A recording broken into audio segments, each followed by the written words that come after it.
Welcome to the channel, everybody. I am Belgian Jasper. If this is your first time on the channel, hit subscribe right now. This is the second video in my History of Metal series. In the first video, we talked about the origins of heavy metal, and in today's video, we will talk about the birth of heavy metal.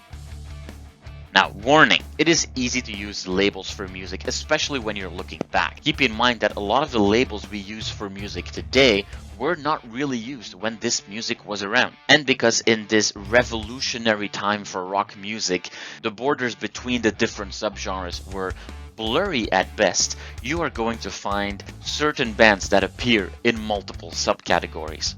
In the previous video, we started with country and blues music to create rock and roll. And by the end of the 60s, that turned into psychedelic rock, power pop, and proto-punk. This is where we are going to start today. At the end of the 60s, psychedelic rock and blues were mixed again to create blues rock or hard rock. Over time, more musical genres would influence hard rock, like folk music, and blues influences partially faded away over the time of the decade. Two British bands really stood out that took over the world: Deep Purple and Led Zeppelin.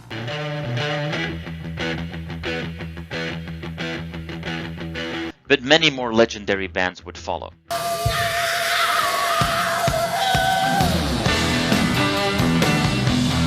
Like UFO, Whitesnake, Aerosmith, who are still around today, as are Kiss, and even Blue Oyster Cult, Uriah Heep. There's so many great bands. It wouldn't take long for hard rock and psychedelic rock to be mixed again. Hard rock bands were taking those raw psychedelic rock edges to create proto-metal.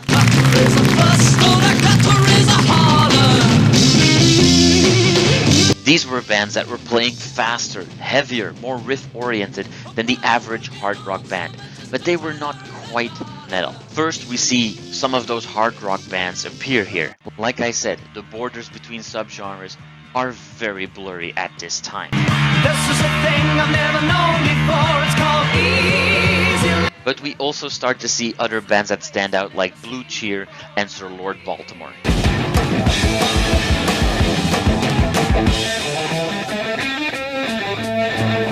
Other proto-metal bands that you will have heard of are Steppenwolf or Budgie, who were famously covered by Metallica, but there's plenty more to look into.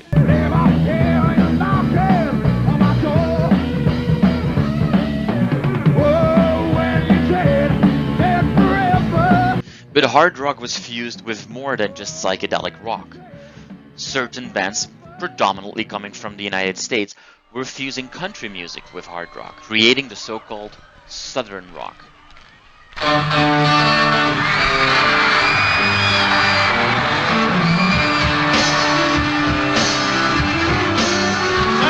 One of the biggest bands to come out of this genre was obviously Lynyrd Skynyrd, but you also had the Allman Brothers or Marshall Tucker Band, but there were more bands that became really big. Hallelujah, hallelujah, ride my Chevrolet. Like ZZ Top and Molly Hatchet.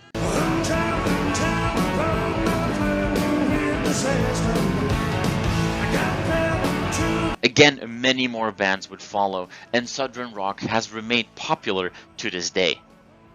Folk was also mixed more and more with hard rock, and together with a million different influences, creating what we now call prog rock.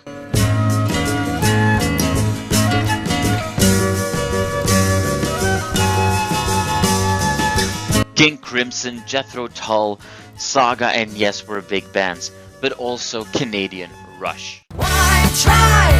Now why? This feeling inside me says it's time I was gone. Clear head. Especially the early albums of Queen also fall in this prog rock category, as again does Uriah Heep, Kansas, Wishbone Ash, and later in the 80s also the renewed Pink Floyd, Magnum, and Styx.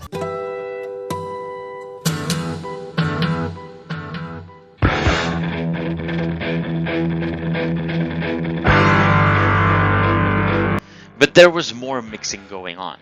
There were bands that were taking the raw proto-punk music and mixed that with hard rock to create speed rock.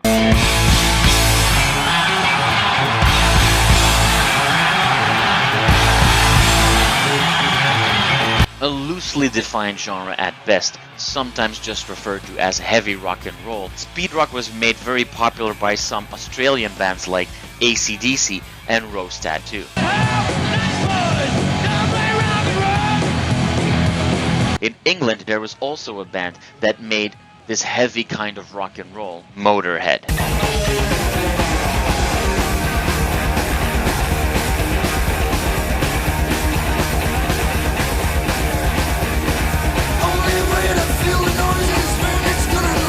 Speed rock as a genre never became as big as some other genres except for those bands, but in the 2000s there has been a resurgence in popularity with bands like Airborne, The Wild, or Peter Pan speed rock.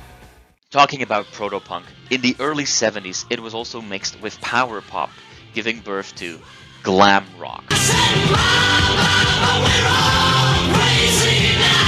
David Bowie and Slade are some of the big names, but also bands like Sweet and T-Rex.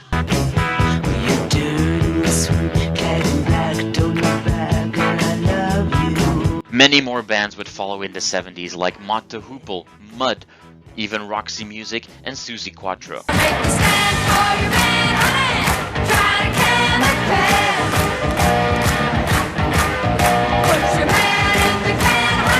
Power pop also was fused with hard rock. This created the so-called arena rock, which today sometimes is referred to as AOR or adult-oriented rock. Take it easy, take it easy. Boston and the Eagles are just two famous bands, but we also had Foreigner or Journey. Ooh, the wheel in the sky keeps on turning. I don't know where I'll be tomorrow. We see some bands reappear like Kiss, Styx, and Magnum, but we also obviously had Survivor, Toto, Asia, and more. It's not in the way you look or the things that you say that you do, or the lie. Let's go back to proto-punk. Naturally, this evolved over the 70s to proper punk. Let's go! Let's go! Let's go! The first wave of proper punk was led by Patti Smith, the Stranglers, and obviously the Ramones. But punk as we know it today was really defined by UK bands The Clash and Sex Pistols.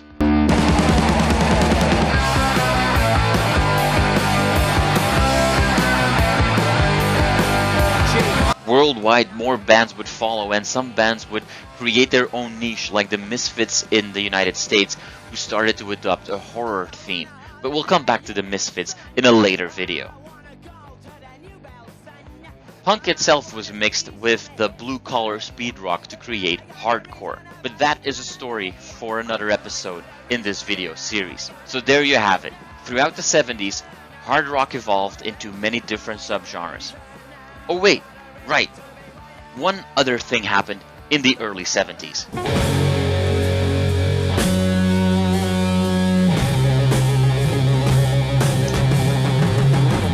Prog rock, hard rock, and proto-metal were mixed by Black Sabbath to create what we now call heavy metal.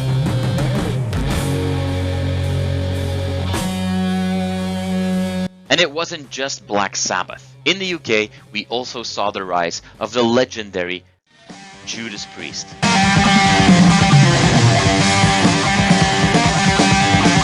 And later in the United States, we saw Van Halen.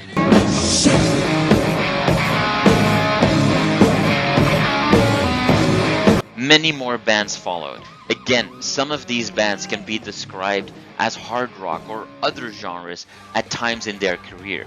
But these bands created the blueprint for metal in the 70s. But wait, it's not over. Black Sabbath quickly experimented in down-tuning guitars and came up with a sound that much later would be called doom metal. This sinister, dark version of heavy metal was not just played by Black Sabbath, but also by bands like Pentagram. It would take some time, but by the late 70s and early 80s, a whole new subgenre of doom metal bands appeared. It would take until the late 70s and early 80s for a whole subgenre of doom metal bands to appear. And it was only in the late 80s that, following an album by Candlemass, the genre was actually called doom metal. So there we truly have it. This is how hard rock evolved to metal and beyond throughout the 70s. And by the end of the 70s, this first wave of metal was already getting saturated, as arena rock and punk were taking over. Luckily, a new wave was brewing in the underground that would set the world of metal alight in the 80s. But that is the story for the next video in this series on the history of heavy metal.